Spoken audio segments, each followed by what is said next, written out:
And that's right, everybody. Welcome back once again to another edition of the Best Seat in the House podcast. As always, I'm your host, Rob Cramer, joined by my co-host, the great Daniel Bobo Carlin. And Dan, how you doing today, buddy? Uh, I'm doing good. At least it's one day that Helsley can't make me nearly destroy the TV. Yeah, it's been a rough go of it for Ryan Helsley of late. The Mets' supposed big-time addition at the trade deadline that they got in the a trade giving up a couple of minor leaguers to the St. Louis Cardinals, but he has been awful since he's been here. Bringing up names like, if you remember Billy Taylor, who the Mets got back in 1999 from the Oakland A's. They gave up a young Jason Isringhausen, which didn't work out.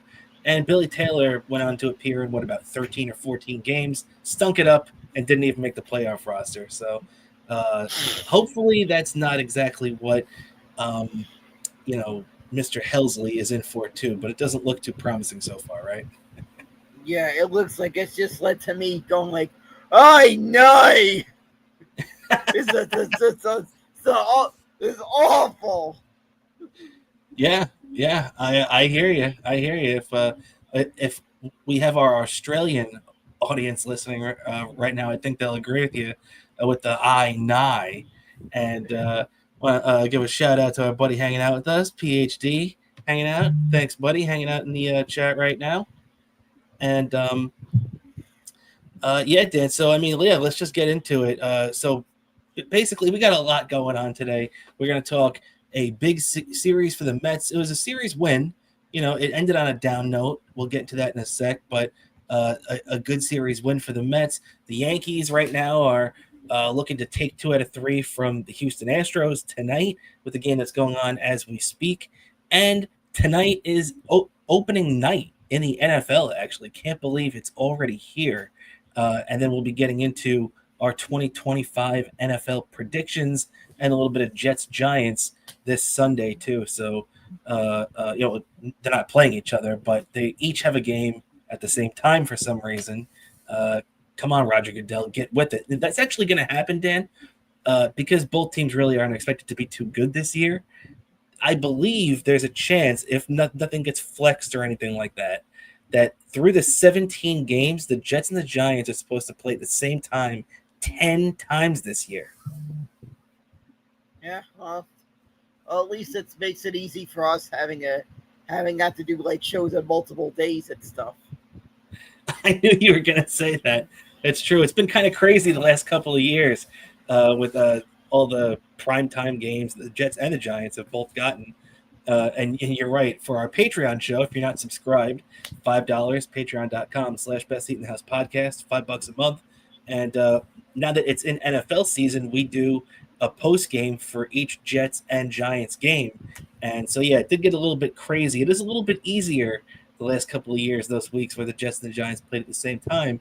But it also kind of sucks because, especially in September and October, when baseball is still factored in, and then hockey is getting in, but to a lesser extent because it's not crunch time yet. It's the beginning of the year.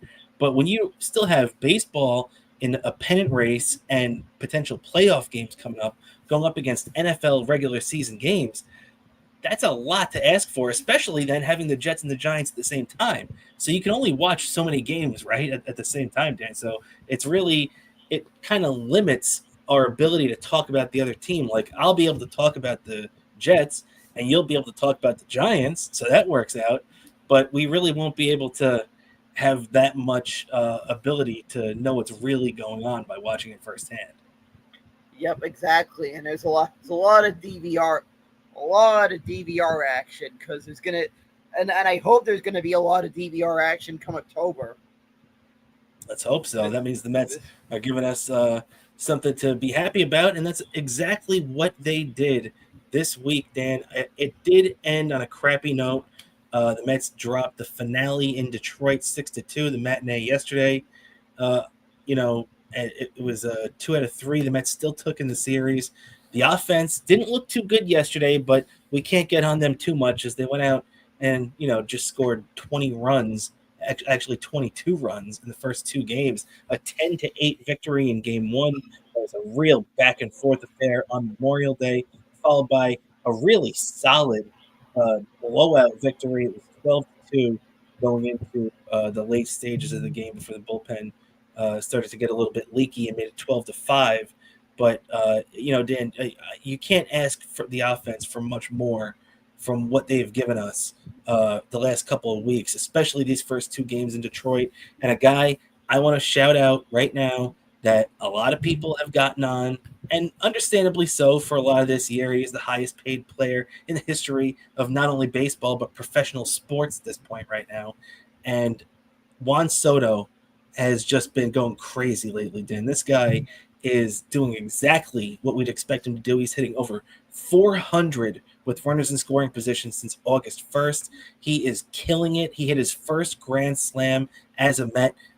We were calling him Juan Solo, and he earned that nickname as he's hit 37 home runs this year. 26 of them have been solo home runs. He also has 10 two-run home runs and now a grand slam. Unfortunately, we're still waiting for that first 3-run shot, but you can't. 37 home runs. He's got 91 RBIs now. The batting average is starting to come back up right now. His on-base percentage is back up over 400. Say what you want about the weird season that Juan Soto has had.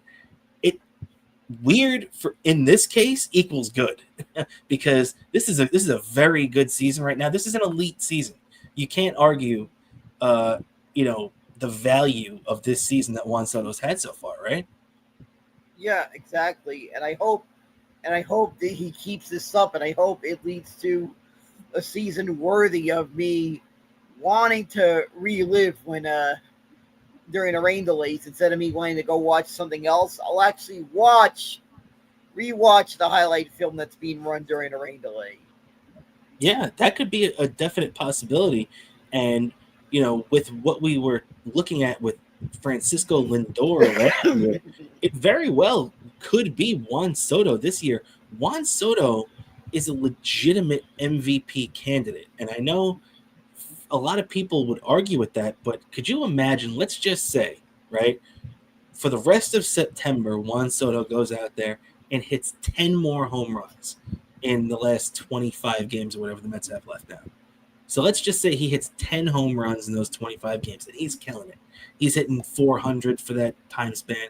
He's driven in, okay, let's say he drives in 25 runs with that. So that would bring Juan Soto's numbers up to in a batting average probably between 280 and 290. An on-base percentage well over 420. A total of about 47 home runs and 115 to 120 RBIs. You can't tell me that's not going to rival. And I know Shohei Ohtani is going to have 50 plus this year, and now he's starting to pitch a little bit too. But the Dodgers are so good. I think depending how this shakes out at the end of the year, Dan, if Soto has a big September, he definitely could steal that MVP away from Shohei Ohtani. Yeah, exactly. If that happens, then Soto should easily win the MVP. And if he does it, we should riot. I like it. I like the passion because you know what? That's true. The Mets have never had an MVP before, and it would be worth rioting if Soto has that type of September and doesn't come away with the award. Because look, if Soto goes out there and has a crappy September, we could sit here and accept that the MVP is Shohei Ohtani. It's basically going to, just like they used to make it the yearly Mike Trout Award, it's now the yearly Shohei Ohtani Award. So that's basically what it's become. And it's going to get even worse next year when he starts pitching again full time. But yeah, Dan, so let's get into it. Mets dropped the finale 6-2 to Detroit. And they dropped it in ugly fashion. They were down, in the game, 3-1 after Gregory Soto came in. I want to get your opinion on this, Dan, too, because in that spot, it's 1-1 in the fifth inning. Clay Holmes has 2 outs, runners on second and third, 2 out, and a lefty coming up, Kerry Carpenter. So Carlos Mendoza goes to the bullpen. He brings in Gregory Soto. Now, Gregory Soto was brought here to get left-handed batters out, and he did not do that. Kerry Carpenter would single and driving the 2 runs to make the game 3-1, which didn't feel insurmountable the way the team's been hitting lately. But I don't know, Dan. In that spot, we've killed Clay Holmes in his ability to go deep at times. The guy's at 86 pitches. It's only the 5th inning. The bullpen's been so overtaxed lately too. If it were me, I don't think I even would have went to Soto there. I think Mendoza kind of jumped the gun a little bit. I can't kill him for it because it's an understandable move. It's not like he was crazy for doing it. But for me, I don't know if I make that move. What do you think? Yeah, exactly. I would have let Clay Holmes try to finish the inning. For once, if a freaking pitcher can freaking get us complete 5 innings for once. Yeah, that's not a rookie pitcher, because apparently the only guys that can do that for us now are our rookie pitchers, and we'll get into that in a second because we got another good one coming up. But I did want to bring up, Dan. So it's 3-2 in that game, and not only do we kill Mendoza for bringing in Soto there, this is the bad part. Well, that's why I said I can't kill Mendoza, even though I just said I would. But you can't kill him for bringing in Clay Holmes. What you can kill him for, though, is bring in Ryan Helsley. You can't bring Helsley in a 1-run game in the 7th inning. Ryan Helsley, we talked at the top of the show comparing him to Billy Taylor in Mets history, one of the worst deadline acquisitions ever. Ryan Helsley is right up there with him. And me and you knocked the whole Daniel Vogelback and Darren Ruff disaster from a couple of years ago under Billy Epler. But that actually, in my opinion right now, was a better deadline because not deadline, but the moves were better than the Helsley move because they didn't as directly negatively impact as many games. As much as they sucked and they didn't hit, and I'm sure in the long run it hurt the Mets that they were in the lineup, they weren't directly blowing the game in the way Ryan Helsley was, And Ryan Helsley, he's going out there and he comes into a situation that it seems like everything's under control. This guy got 3 batters yesterday. They ended up letting him finish the inning. I don't know why, but he goes out there and the first 3 batters, base hit, walk, 3-run home run. And I put out a tweet. I was like, every single person on the planet knew that was going to be a 3-run home run. And I had a lot of Met fans agree with me. Who didn't see that? As soon as Helsley came in, I said this is going to go from a 3-2 game to a 6-2 game. And I'm not even kidding. I texted you. I was at work. I forget exactly what I said to you, but I texted you letting you know my displeasure that Ryan Helsley was in the game. And I don't know, man. I can understand a lot of the thought processes that Carlos Mendoza has, even if I don't necessarily agree with all of them. Ryan Helsley's been terrible. You can't bring him in that game. You have Tyler Rogers out there. They have Hagenman in the bullpen who ended up coming in later, anyway, and pitching better than Helsley. I don't understand why you go to him there. It seems like you're trying to give him a confidence boost, but at the same time, you're kicking your own team in the ass. What did you think, Dan?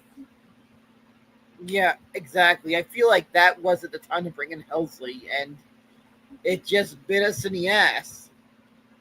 Yeah. And I'm starting to wonder, I think the people at work figure out just by whatever noise you're making, you're watching a Mets game. They just know, by the noise they hear from you, that you're watching a Mets game. Yeah, it's quite apparent. And they also know if I'm loud that the Mets are winning, and if I'm dead quiet, that means the Mets are losing, and I'm stewing at my desk. So you are definitely correct about that, my friend. All right. So good news though. That was a shitty loss. We have to move past it though. 2024 wasn't too pretty either. Right now, it looks like this season is not going to be too pretty either. So we can't be surprised. We have to just take it game by game. Remember a couple weeks ago when I was flipping out and I was screaming and I was losing my voice and I was so upset by the Mets? You can't. You have to just take it day by day at this point, right, Dan? I mean, this is going to go down to game 161 or 162, just like last year. Yep, exactly. And I hope this time we come through if it comes down to a game against dreaded Miami in September. Well, actually, thank God we're done with Miami now. The season series. I actually went and looked ahead. The Mets don't we're playing them the last weekend. Oh, is it really? Yeah. Right. That's why I said that's Miami's. That's the part that annoys me. Remember, I just said. Oh, maybe it was next year. Yeah, no, you're right. I was looking at the 2026 schedule. I don't think we play them. Yeah, exactly. Next year. And all I can tell you is that I just hope this time the Mets take them seriously and just play them like they're a team that's a tough opponent. I don't think that it's not that the Mets don't take them seriously, because look at the beginning of the season, the Mets kicked the crap out of them. Really, the only time that they showed up this year was, this 3 out of 4 that they beat the Mets. They always seem to creep up and get the Mets at some point, even if the Mets win the season series and handle them pretty well. The Marlins will deliver a couple of devastating losses to the Mets as they did in Citi Field. But yeah, let's just hope they can reverse that and not, repeat some bad times back in, Miami. But Dan, we have a very good news that I was going to get into a second ago. The Mets are are going to be calling up their top prospect pitcher that hasn't appeared in the big leagues yet. They've already brought up Jonah Tong. They've already brought up Nolan McLean, and now Brandon Sprout is the third member of that trio, the new Generation K to come up here, and he's going to be starting right in the middle of a pennant race against Cincinnati, who right now is 5 games behind the Mets in the wild card standings. Brandon Sprout is going to be starting on Sunday, so this weekend it's going to be Peterson on Friday. It's going to be Jonah Tong on Saturday, and Brandon Sprout on Sunday. So I know, Dan, this is a guy specifically that you've been talking about for a long time. I know you got to be excited to see him coming up after 22 starts AAA this year. Yeah, I'm excited. I'm just seeing all these guys that freaking got signatures on cards when they were in the minor leagues. I mean, yeah, Brandon. They're all coming through. The Mets. I mean, Brandon Sprout. I saw Binghamton play. I saw him pitch. Yeah, man. And you have to. I went to also earlier this year. I went to they were playing against a minor league team in New Jersey. I think the Yankees affiliate, Somerset. It's around in Edgewater. I forget if it's Blackwater or Edgewater. I forgot the name of the town, but it was right next to the New Jersey Transit Station. Not that many stops from the city. I caught a game there because Binghamton was a visiting team. I went, and I saw Brendan Sprout pitch. Very cool, and so he will be coming up on Sunday and making his major league debut. This is a guy who, it's funny, the Mets considered him one of their top prospects coming into the season, but through the middle to late May, he had an ERA well over 6, and he was not pitching very well. But ever since then, he's had an ERA under 3, and he's been on one of the hotter streaks in minor league baseball, including throwing 7 shutout innings in his last start in the minor leagues. So he's coming up at the perfect time, and it seems, Dan, like the corresponding move could be Kodai Senga going to AAA. They're going to have to convince him. His contract stipulates that he actually does have 3 minor league options. The Mets could use one this year, and the only caveat is that they would have to get his approval. And I know, Kodai's obviously a proud guy.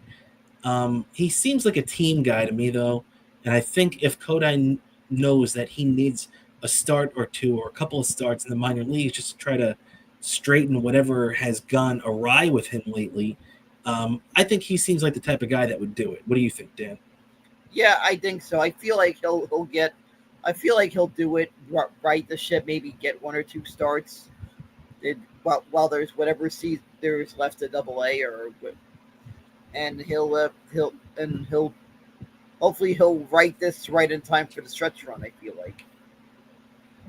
And then, Well, we're in the middle of the stretch run right now, and he's been bombing out lately. So hopefully he can come back and get ready for at least the last start or two of the regular season.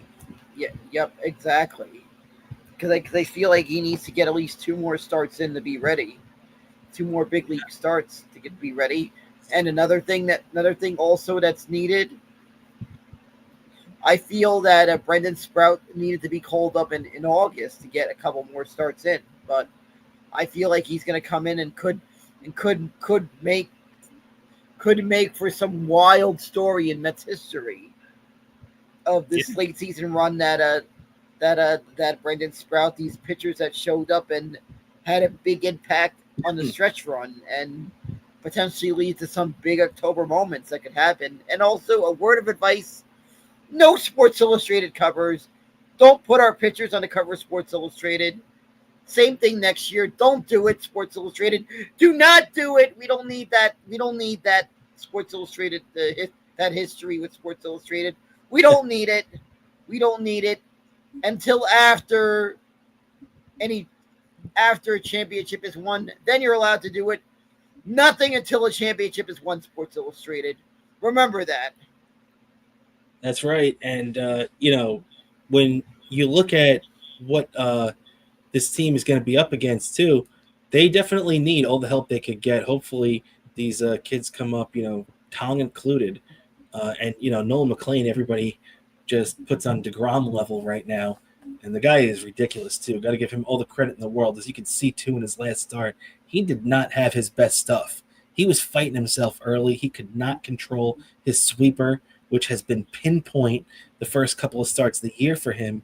He didn't have great control of it. It's got so much movement, he didn't know where it was going. The first couple of innings of the game, and he settled down, ended up getting 6 innings, 2 runs out of him. That was brilliant what he did the other night.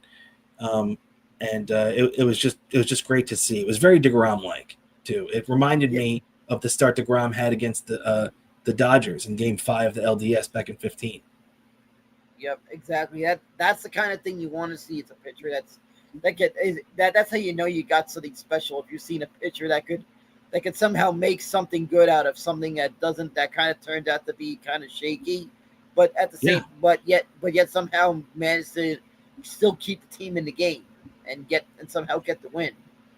That's something you want to see, and hopefully he keeps that up, because I just have a feeling I just hope he sticks around long enough, because there's going to be some.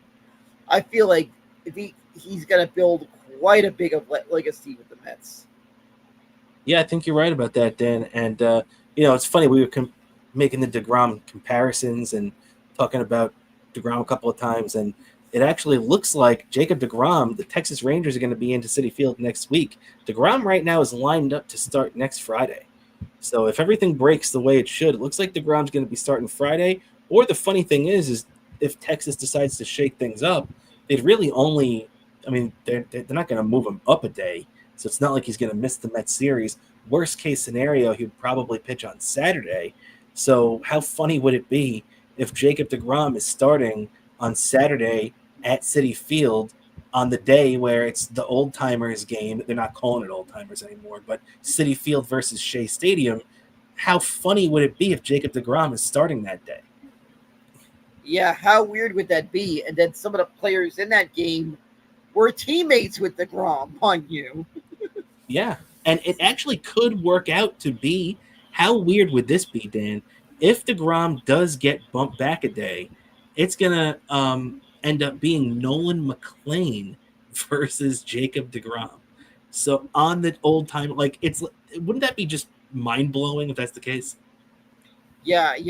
Either way, Friday and Saturday, I picked up some cheap tickets to those games, so I'll be there. They got some neat giveaways here. They got that home run apple bobblehead. Looks looks like the Shea Stadium home run apple Yeah, that they're so giving away. And that Friday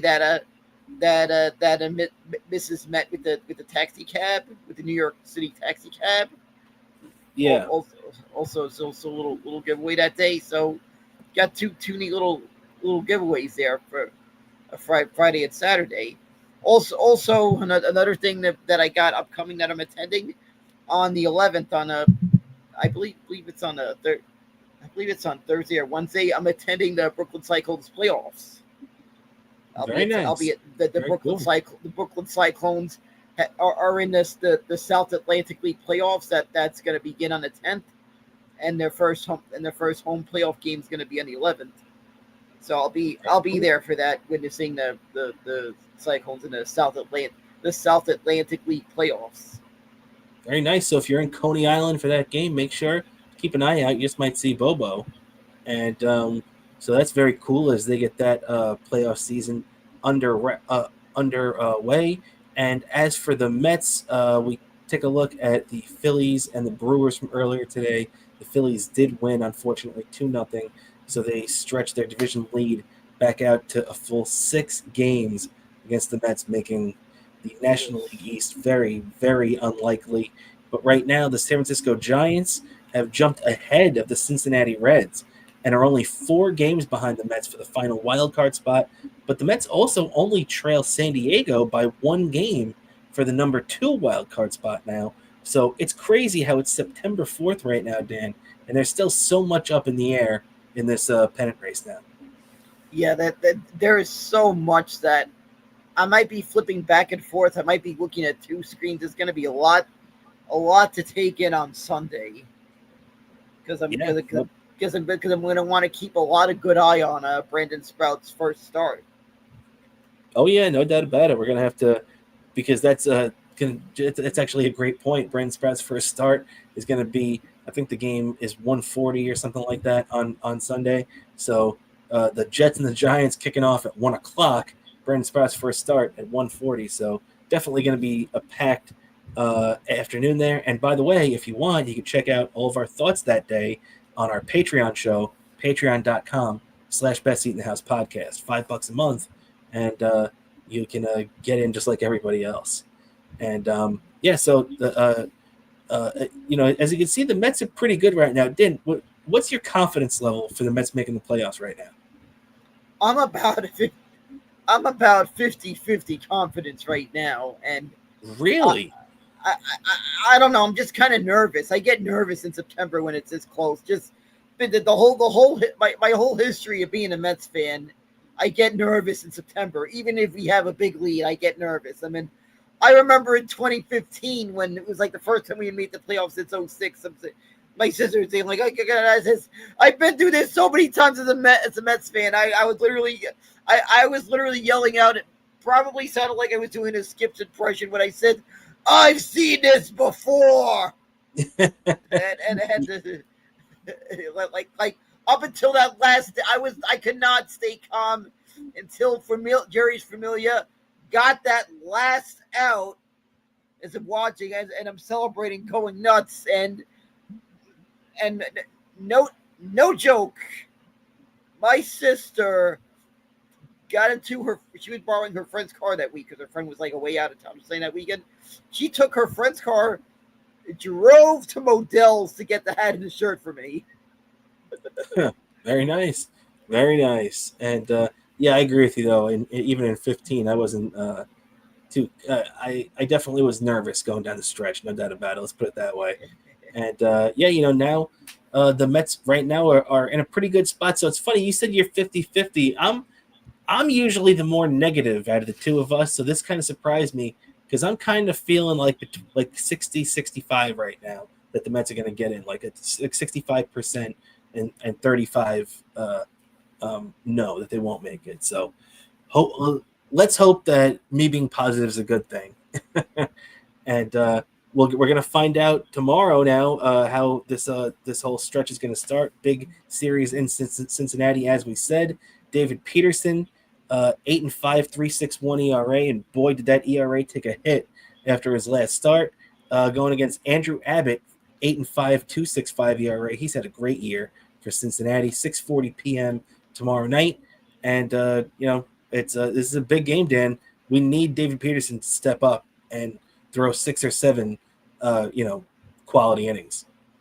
Yeah, exactly. And a word of advice to any I personally have never been to Cincinnati. I've never seen the Mets on the road there. One of these days I'll get around to visiting that ballpark. But if you are going to that ballpark, just prepare for a bathroom trip if you decide to try that the Skyline chili.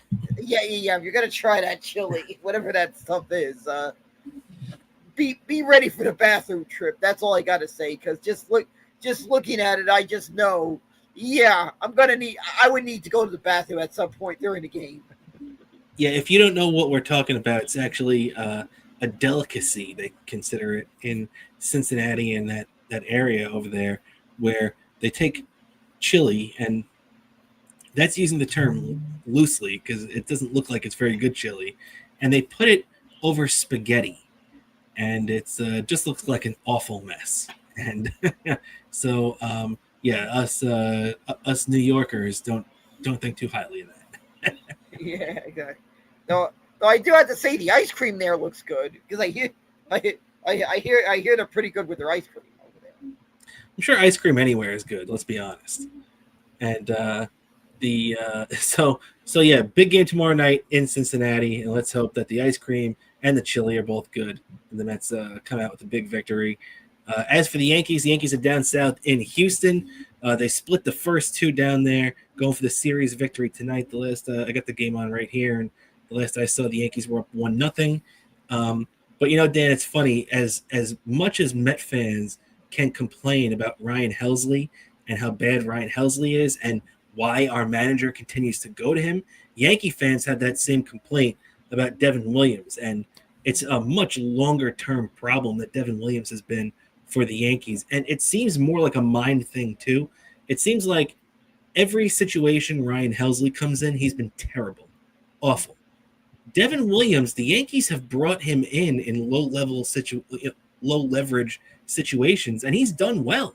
The 6th inning, up by 5, he comes in and strikes the side out. But they bring him in the 8th inning of a close game, and all of a sudden he's getting whacked around. That's what happened last night in Houston, as he turned a 4-4 game into an 8-4 game, and basically cost the Yankees the game too, because the Yankees ended up coming out swinging after that. They put up 3 more runs, so they ended up losing 8-7. If Devin Williams didn't cough up that 4 spot, the Yankees could have pulled that one out.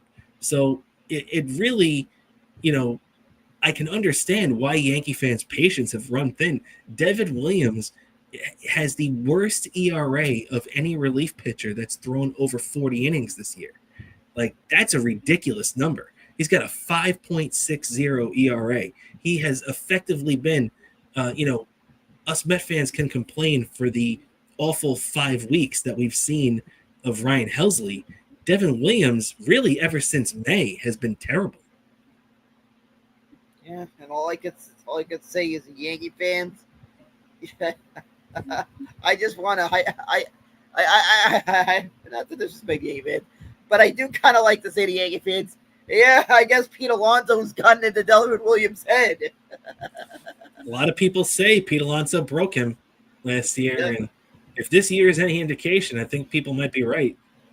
Yeah, yep, exactly. And I can tell you, this guy doesn't seem like he could handle pitching in New York. Yeah, I mean, that might be part of it, but it also just looks like it's mental to me. It looks like he is just really struggling, and he's not able to get past some mental block because, when it's not a close game, the guy pitches good, and he started off the season good. So it just seems like it's a mental thing to me, but that's the last thing the Yankees need. But tonight now, which is the game going on right now, Yankees leading 1-0 in the 2nd inning, and Carlos Rodon is on the hill, 15-7, 3.18 ERA coming into today. Going against Christian Javier, who's been hurt most of the year. He's just coming off the IL, and he's looked really good through 6 hitless innings his last time out.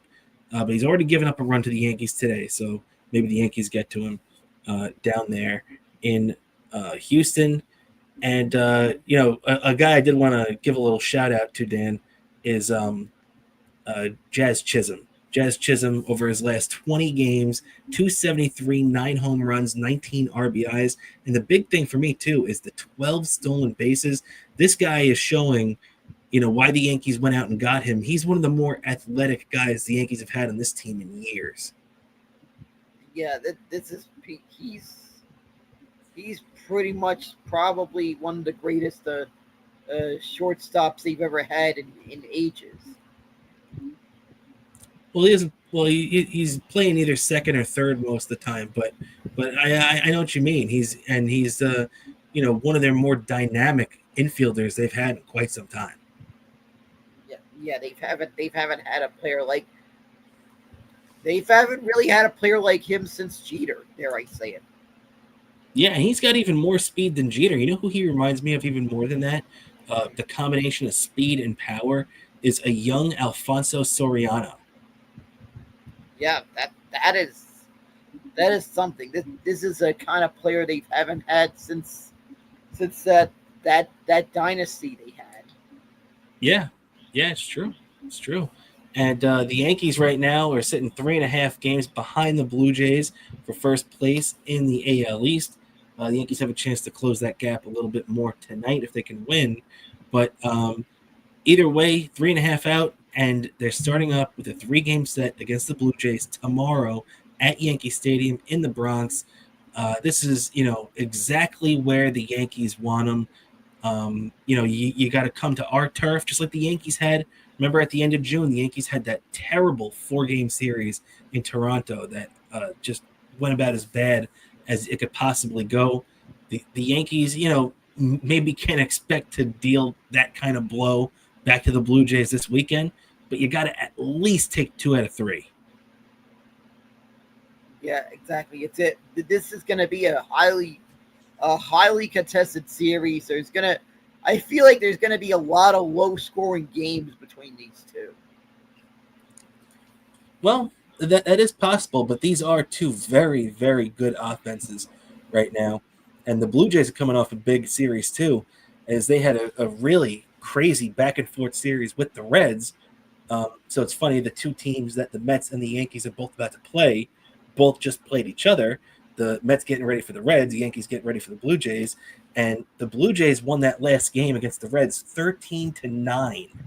That was a series where there was a lot of runs scored. So it's possible that these pitchers get on a roll tomorrow, but the Yankees better bring their bats out too. No doubt about it. You can't expect, to just score a couple of runs. And, Aaron Judge has been struggling lately too. They're going to need guys like him to step up. And even as we see Jazz Chisholm and the raging hot Giancarlo Stanton, who's just been crazy ever since he came back. Yeah, and it's going to come down to whoever can get the key amounts of scoreless innings. Yeah, you're right about that. No doubt about it. So, and especially after your team scores, those big response innings, you need it to get shut down, and that's what the Yankees are going to need a bunch of this weekend against the Blue Jays.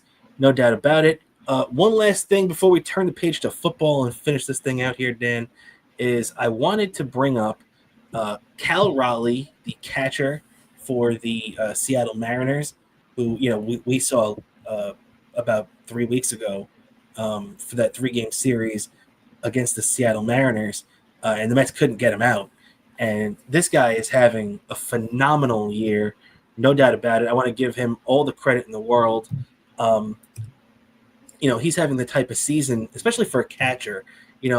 Everybody factors in, the greatest season of all time. But when you're talking about a catcher doing it, it's kind of on a different level.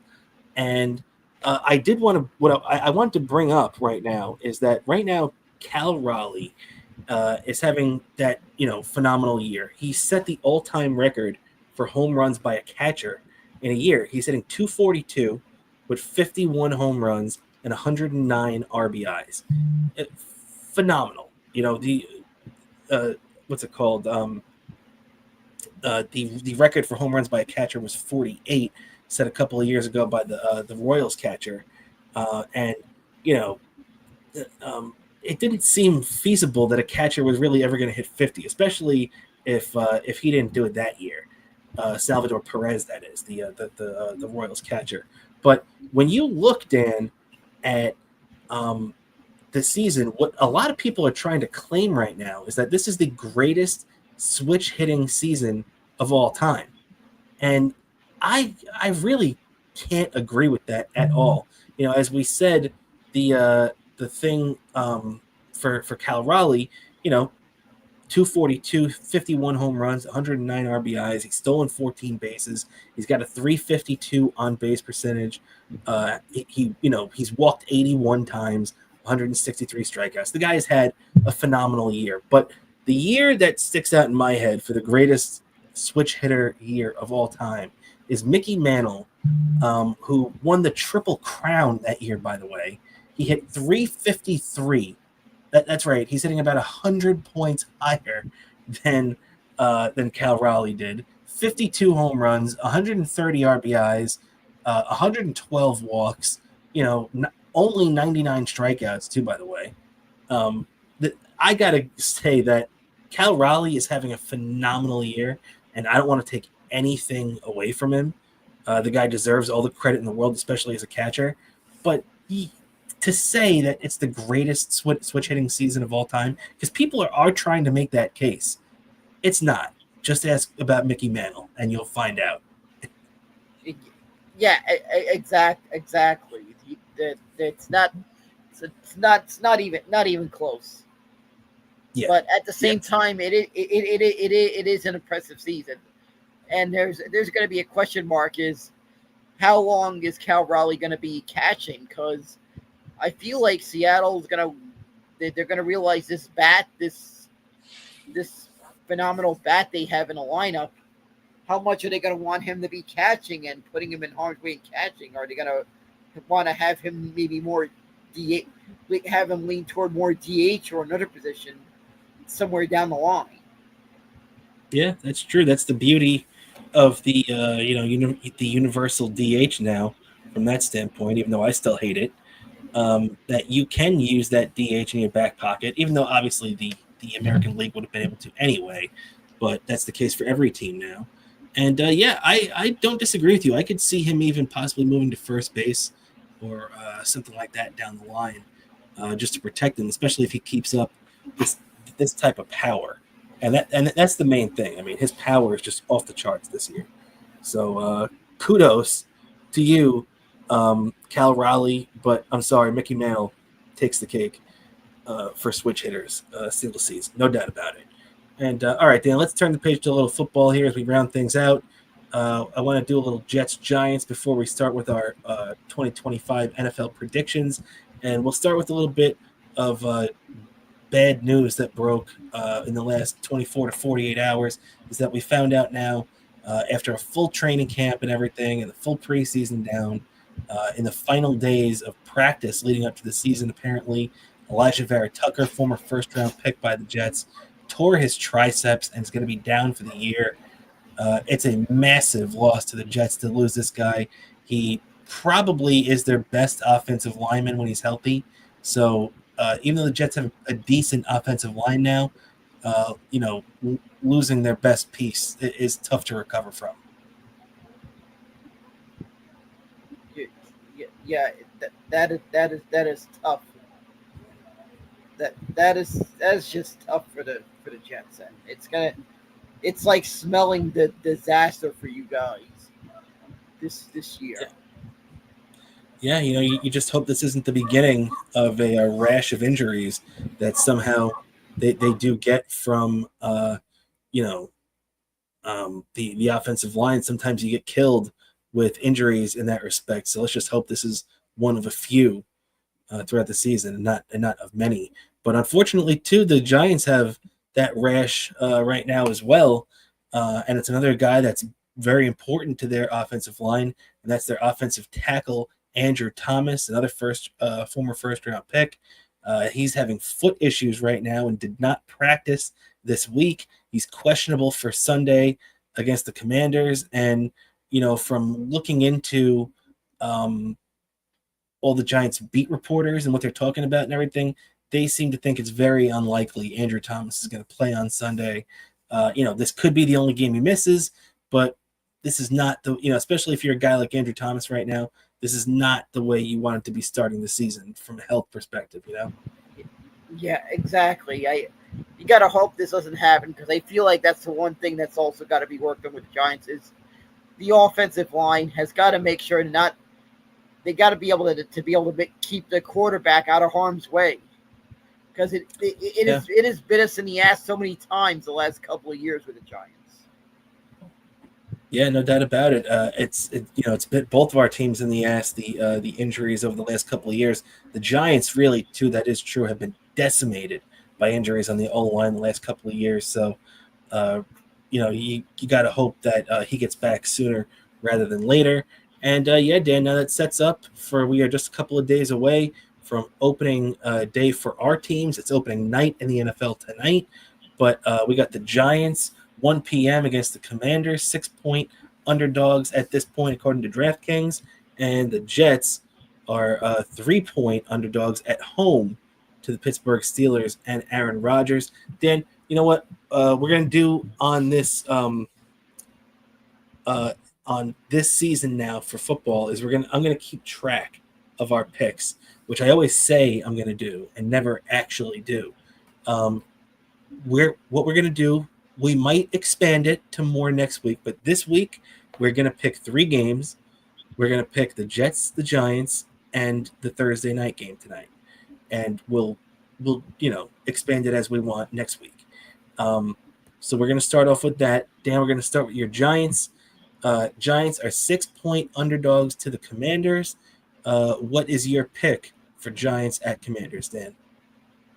I feel like the Giants are going to win this by maybe a narrow margin, probably by a field goal. I feel like Russell Wilson is gonna have an okay outing. So you think the Giants are going to cover? Yeah, I think they're going to cover. And win? Yep, straight and out? win. Yep. All right, no problem. So, okay, we got the Giants with the so Bobo's taking the Giants. As a matter of fact, Dan, I'm going to take the Giants too, because even though I'm not 100% convinced that the Giants are actually going to win the game, I think they're going to keep it close. I think it's going to be within 6, and I like the Giants within a touchdown there. So I'm going to pick the Giants as well. The Giants and the Commanders now, all right? And for the Steelers and the Jets, Steelers are 3-point favorites at MetLife Stadium against the Jets. Dan, what do you think about this game? I just feel like this one's going to be a disaster. That I just have a scary feeling Jet fans might, like yourself, are going to hit the panic button on week 1. I'm gonna have to call you to calm you down. You're not going to have to. Don't worry about it, because I gave up on this season the second they released Aaron Rodgers and Devontae Adams. So I hope I'm wrong. I'd love to sit here and tell everybody that I'm wrong, but Justin Fields is the Jets quarterback this year. And in my entire life, I've never seen a quarterback outside of Vinny Testaverde go to the Jets and get better from where he came from. I've never seen that in my life, and I don't think it's going to come this year. And Justin Fields has never even thrown 20 touchdowns in a season. I'm not expecting him to do that this year. I basically gave up on this season long ago. I'm not going to be on the edge of my. I'll be watching every game. I'll be rooting for the Jets, but I don't expect good things. I agree with you. I'm picking the Steelers in this game as well. I don't think it's even going to be close, to be honest. And I am taking the Steelers as well. So, all right, we both are. I also got one thing to say. I just have a feeling you're just going to be watching the NFL draft next year with a lot of intent, because it could be a high draft pick for you guys. It could be. It definitely could be. And Dan, we're going to find out exactly how high I think that's going to be with our 2025 NFL predictions. That's right, everybody. We got the 2025 NFL predictions here. And Dan, when you really think about it, it's this is a tradition on our show. We like to go through the divisions and everything and give our thoughts on it. And Dan, we're going to start things off with a little AFC East. When we look at this right now, I mean, I think me and you are in agreement on this. You can't really go any other place than the Bills. I got no faith in the Dolphins. The Jets stink. And the Patriots, a lot of people are expecting them to have a big bounce back season. I'm not convinced on that either. I see the Patriots as like a 7, maybe 8 win team, not in the playoffs. But I think me and you are in agreement, Dan. Bills and the Bills. Yeah, exactly. They're looking like the Bills are going to play with urgency because they know their window is closing, and they when they want to finally capitalize on that window, well, they got a chance to. Yeah, and a lot of people have been talking about the demise of the Bills for quite some time, and myself included. That would be one of the things I would talk about when when the Jets would be coming up the last couple of years with Aaron Rodgers and they'd be close. I'd be saying, hey, the Jets got a shot. The Bills window has to be closing. It's got to be near the end for the Bills. And unfortunately, it just never was. And that's a very consistent, good team. So me and you are in agreement, both going with the Buffalo Bills in the AFC East. Let's keep it rolling along now, Dan, as we turn our attention to the AFC North. As there are a bunch of different ways that you can go. And me and you took different routes in this one. Bobo is going with the Ravens, and I am going with the Pittsburgh Steelers and Aaron Rodgers capturing their first division title in a couple of years. Dan, why do you think the Ravens are taking this one? I just feel like the Ravens seemed to have a good track record the last couple of years. They seem to be building up to something, and they look like they're once again going to be in the conversation come playoff time again. Yeah, well, especially with that coach and Lamar Jackson, you got Harbaugh up there coaching, you got Lamar Jackson, you got all that talent on that team, and I'm definitely with you. The Ravens are going to be in the mix. I also have them in the playoffs, even though I don't have them as a division winner. But yeah, I think it's going to be a great year for the Steelers, but the Ravens are going to be right there too, and it wouldn't surprise me at all. Also, I'm picking the Steelers there because I'm putting my money where my mouth is, because I've been talking up Aaron Rodgers this whole time. And I've been mad at the Jets, saying that they made the mistake and that by October we're going to regret.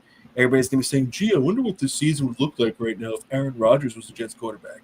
I guarantee at some point this year, people are going to be saying that because Justin Fields isn't going to be doing anything good, and people are going to look at seeing Aaron Rodgers playing well in Pittsburgh. So it's going to be said at some point this year. I'm putting my money where my mouth is and saying the Steelers are winning the division there. So, all right, then. Let's turn our attention now to the AFC South. As for the AFC South, we got a lot of competition there as well. And not for good reason, though. The AFC North is competition because there are a lot of good teams. The AFC South, there really isn't too many good teams, but the Texans seem to be a cut above the rest, and it looks like me and you are in agreement on that. Yeah, I just feel like the Texans are going to somehow edge everyone out in a division of very mediocrity. Yeah, it's true. I'm definitely with you on that. I don't think much of the Indianapolis Colts, who insanely and oddly enough have announced that Daniel Jones is their starting quarterback for the year over former first-round pick Anthony Richardson. So, and I know Daniel Jones is a former first-round pick too, but Daniel Jones is widely considered. We know what Daniel Jones is. For all intents and purposes, still, Anthony Richardson is very much unknown. We haven't seen that much of him yet. So, an interesting choice there. But yeah, I'm with you on there, Dan. With the Texans and the AFC West, I think there's really only one way to go. Even though a lot of people are betting against them this year, the Denver Broncos are a hot pick. The way, this is the way, just as the Mandalorians would say, Dan, that the Chiefs are the pick that me and you both are going with. Yeah, I feel like the Chiefs probably they're gonna walk away with the division, and then it's probably gonna be question mark in the playoffs because there's gonna be, I feel like there's gonna be more tough competition for the Chiefs than ever this year. But they're Yeah, shooing for the play, to make it the playoffs. They're shooing, and yeah, I'm with you on that. this could be the last season for Travis Kelsey. I sense he's Okay. retiring after this year. I sense either this year or after next year he's retiring eventually. It's happening soon. It's It's close, no doubt inevitable. about it. It's inevitable, and I think for his sake, maybe he wants to. Maybe he should. Because let's face it, Travis Kelsey, you might as well retire. You've made enough money. Retire. You don't want to have too many concussions and be a burden on Taylor Swift. Having to deal with someone who's a. I don't think he wants to deal with somebody who's who's a who's feeling the effects of multiple concussions. So walk out while you can with a lot of money. It'll be better for football if you retire anyway, because we don't have to see you don't have to see your soon-to-be wife's face every game the Chiefs are involved in. So it'll be better for Well, football. tell us how you really feel there, Dan. Yeah. All right, all right. I like it. Yeah, so we're both going with the Chiefs there, and both politely asking Travis Kelsey to retire as quickly as possible. As for the AFC wild cards, Dan, me and you both, we have the same group of guys for the most part. There's one or two differences in our playoff teams, but you got the Bengals, the Steelers, and the Browns. I took the Ravens, the Chargers, and I got the Raiders in there too. So me and you both going with dark horses because I think two teams that me and you took out of our three. Obviously, the Steelers and the Ravens are interchangeable. Me and you both got them in. The Bengals and the Chargers are two teams that make a lot of sense to make the playoffs because they're going to be in that mix. But the Browns and the Raiders are two teams that if they made the playoffs, me and you, depending on which one, if both, whatever the deal is, would look like geniuses if these teams make the playoffs. What do you think? Yeah, exactly. We look for Jesus. And also, word of advice: don't look to us for as accurate sports betting advice. Even though maybe our predictions end up turning out to be actually reality, don't don't try to hold us as the be all end all, because it doesn't always work like that with sports betting. And if you're in debt, so if you're in so much debt that the recruiter shows up and sells you on taking part in the Squid Games, we're not responsible for that. We're not responsible for you getting in that kind of debt. Just to let you know. That's right. Public service announcement there. And it's the Best Seat in the House podcast, not the Bet the House podcast. So I'm definitely with you on that, Dan. We do not have DraftKings as a sponsor. Unfortunately, we'll take them, but not yet. Not yet, unfortunately. So, Yep. all right, we see our teams there, Dan, and real quick, I'll give my reasons, because look, the Bengals and the Steelers is pretty self-explanatory. Two good teams. What do you think? What's your reasoning for the Browns making the playoffs this year? I just feel like they look like a team that could sneak right into the playoffs. I feel like if we're looking at teams that are going to sneak into the playoffs, the Browns look like they might be sneaking in, because I feel like they're kind of like a team on like a building block year that might kind of sneak in. They're kind of 50-50 in making it. There's like Mhm. an unknown in Shedeur Sanders that's either going to be either a steal of a draft pick or just another one of the Cleveland Browns quarterback disaster, long line of quarterback flops. So there's True. but I feel like they could sneak into the playoffs. I mean, it's not the craziest thing. It's definitely a dark horse that a lot of people aren't going to be taking, but I'm definitely with you on that. And yeah, so it's definitely a possibility. As for the Browns, their quarterback situation too is that they've got Joe Flacco in that mix and Shador. So who knows exactly what way they're going to go. For the Raiders, the reason why I picked the Raiders is because I've always been a big fan of Pete Carroll as a head coach, even dating back to when he was my head coach for the New York Jets back in the early '90s. Um, and I think that Pete Carroll's a good head coach. I think he's going to establish a good culture there for the Raiders and weed out a lot of the nonsense that usually is always going on with the Raiders, especially since they've moved to Las Vegas. I think that Geno Smith is going to come in. It's going to be the same system that he's known in Seattle. They're just going to be moving it down to Vegas. They got a bunch of talented receivers on that roster, not to mention Brock Bowers, probably the most athletically gifted catching tight end in the NFL today, right now. And he's only in his second year, had over 100 catches last year as a rookie. So he's got a lot of weapons there. And I think the Raiders are going to be a good team. They usually have a pretty decent defense, too. So that'll be interesting to see how that pans out. So keep your eye on the Browns and the Raiders, and we'll see how we do on that. Let's turn our attention now, Dan, to the NFC, and we'll kick it off with the NFC East and the defending Super Bowl champion Philadelphia Eagles. Seem like they're both a shoo-in, according to me and you. The NFC East, might not be as easy of a walk as it was last year for the Eagles, but when you look at the rest of that at that division, they're clearly the most talented team. Yeah, I just feel like the Eagles have a winning culture established. As much as I can't stand the Eagles, and sometimes refer to not all their fans, but a lot of them as the worst in pro sports, or the most annoying in pro sports, more likely, not the worst, but the most annoying in pro sports. They're probably gonna get in the playoffs easily. That's like a formality. I feel like them getting into the playoffs. Gonna be a question mark what happens from there, but I feel like they're a shoe-in to make it. Yeah, I'm with you on that. Eagles, the defending champs for a reason. They're the best run franchise probably in the NFL right now. They have the best GM.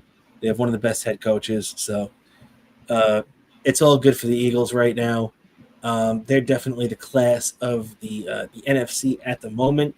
The NFC North will turn our attention to, Dan, and the Detroit Lions and the Green Bay Packers are our picks for this.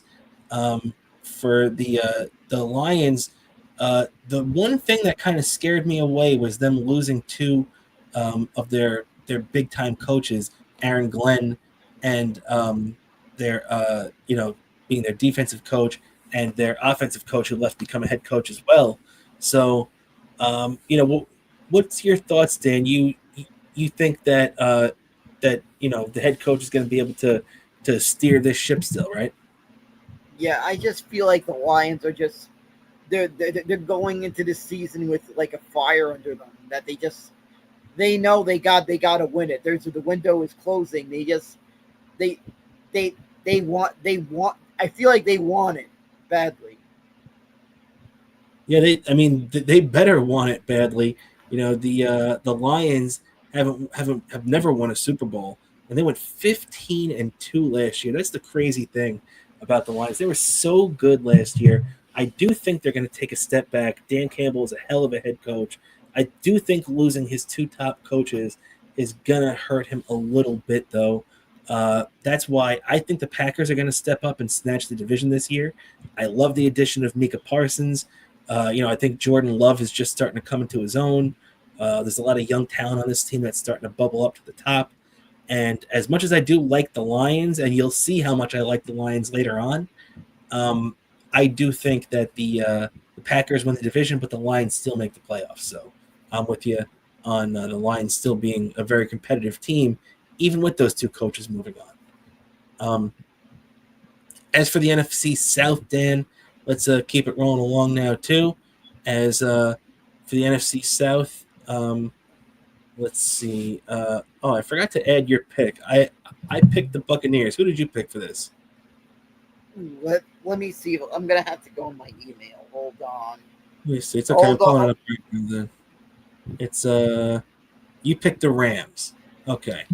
So Bobo picks the Rams. I picked the Tampa Bay. Oh no, wait. What am I talking about? Not in the same division. Oh, it's on the it's on the wrong thing. All right. West, South. You took the Buccaneers as well. Okay.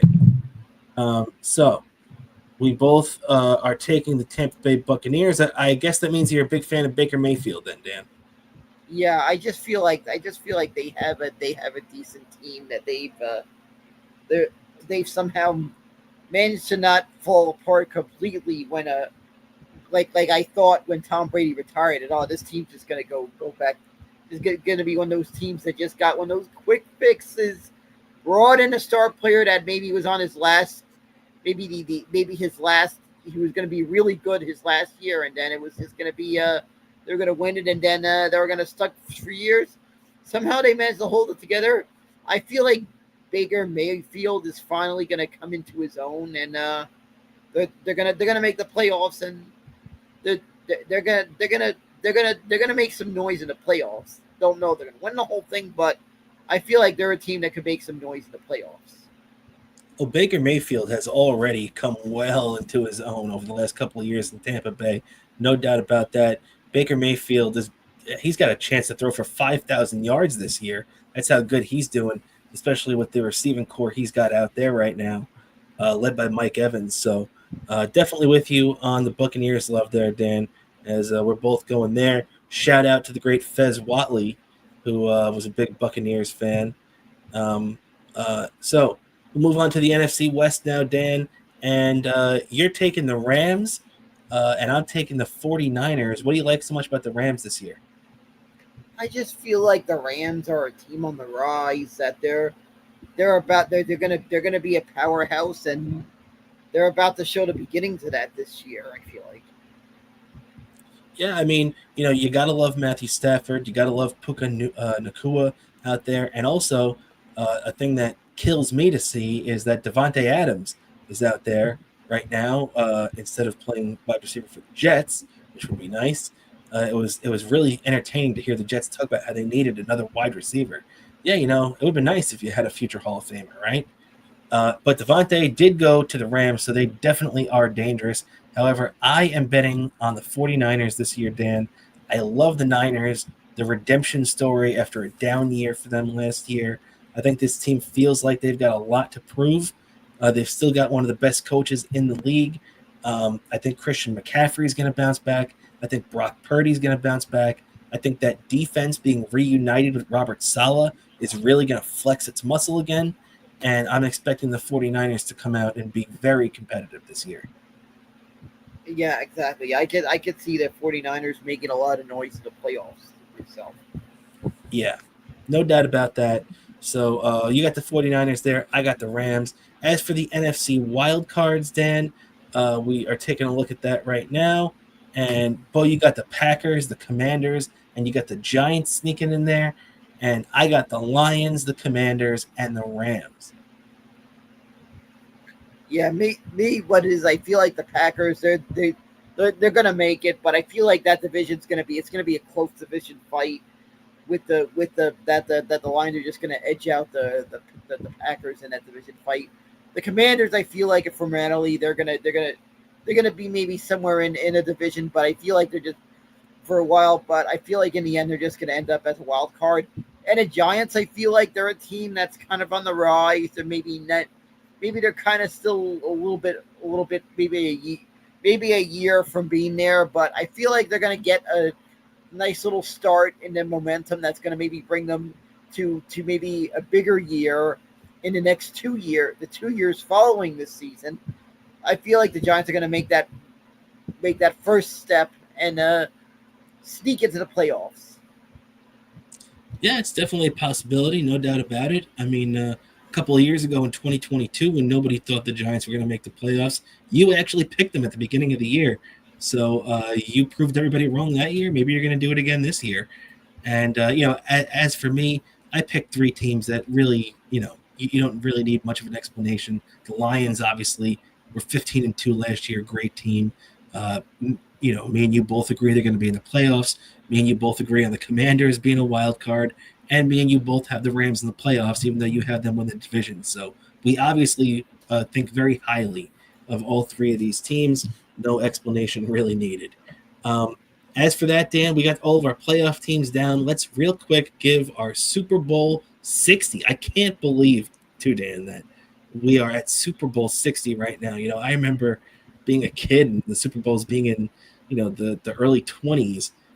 So it's definitely kind of weird for it to be Super Bowl 60 right now, Super Bowl XL. And Dan, you've got the Bills getting their back for the fifth time in franchise history, first time since 1994, getting back against the Lions, who the Lions would be advancing for the first time ever. And me, Dan, I've got Aaron Rodgers getting the Steelers all the way back to the Super Bowl. And I agree with you. I got the Lions in the Super Bowl as well. So Steelers, Lions for me, and Bills, Lions for you. Dan, who do you think gets over the hump in your matchup? I just have a feeling the Bills are going to somehow win this Super Bowl. They seem to got just a tough defense that they're gonna somehow pull off winning a Super Bowl. And the question is that cold weather going to be conducive to riots? Because that's practically Alaska over there. Is he just going to lead to a bunch of people that? Because the image I have of a Bills fan, and not to knock anything at Bills fans, apologies, but it's just the image I've seen from stuff, footage and stuff I've seen, is that they're guys that look like Muscle Man that probably make a bunch of my mom puns, probably double beard thing, and bat crash through tables like the Dudley Boys. even if it's freezing cold. Well, I hope we never have to see that because I hate the Bills. I can't stand their fans. I never want to see them happy. Definitely, except for Carl, for Carl Hamburger. I will say, shout out to the great Carl Hamburger from Who Are These Podcasts. He's the only Bills fan that I like.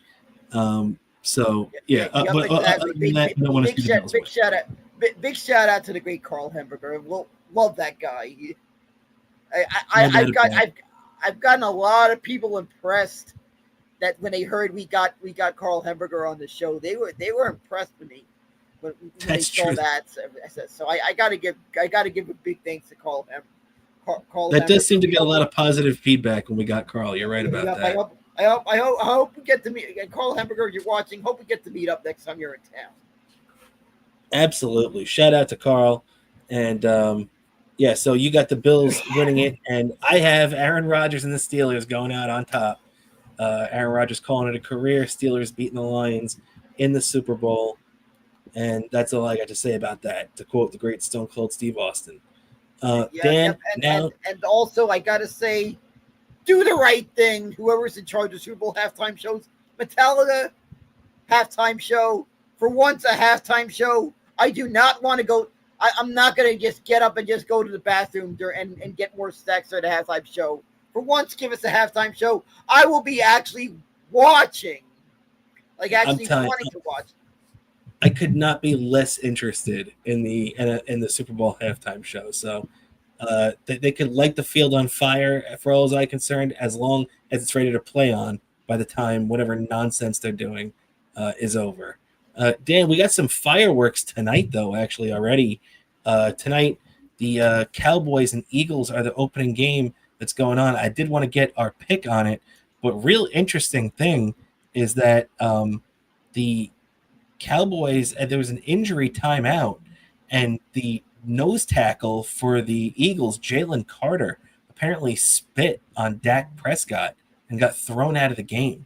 So It's only in the early minutes of this game we're already having fireworks.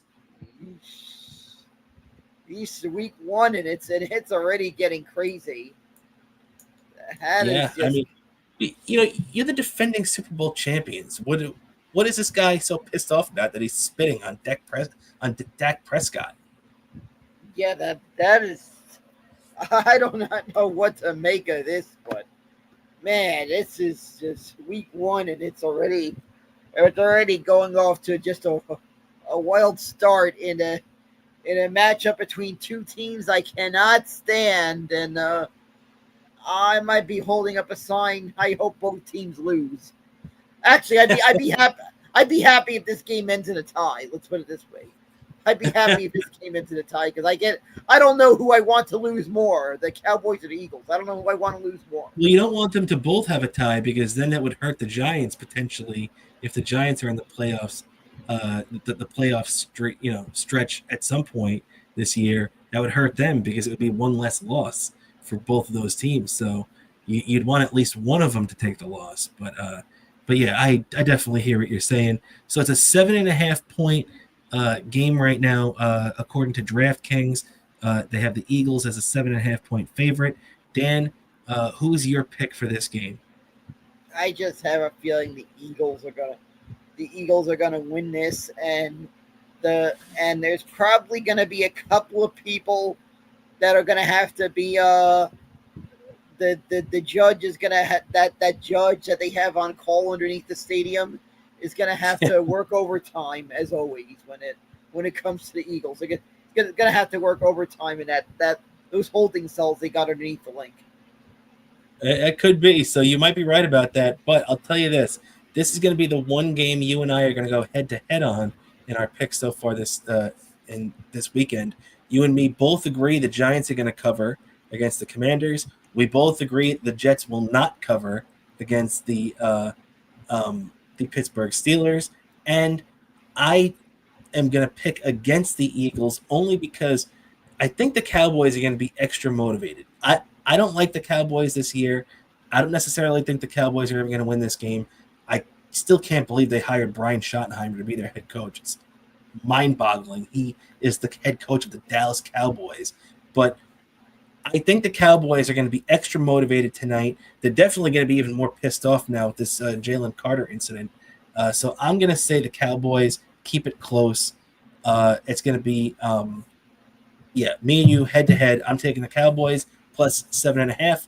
You're taking the Eagles minus 7.5. So with that, Dan, that's our picks locked in for this weekend. We are just about done here for the night. Anything you'd like to plug before we get out of here? Sure. My Twitter, Bobo103NYC. You can follow me on X there for all your Bobo content. Also YouTube, one word, Daniel Curlin, for YouTube content. And Instagram, Bobo798DK, and Instagram. You can follow me there for all your Bobo content there on Instagram. And don't forget to subscribe to our Patreon. Get 1 week early access to our YouTube videos. Get Trackside Bid. I'm probably gonna film Trackside Bid either today or tomorrow. I'm gonna film the Trackside Bid and update the action that happened at Darlington Raceway. Got to talk about that stuff. But do keep a lookout for all that content that over there. So subscribe to our Patreon. More importantly, you support our show. That's right. I want to thank everybody that's subscribed already. Patreon.com/Best Seat in the House Podcast. Don't forget, like Dan said, check us out on Instagram at Best Seat in the House Podcast and on Twitter at BSIT_podcast. So once again, thank you everybody for hanging out with us. One more thing I got to say.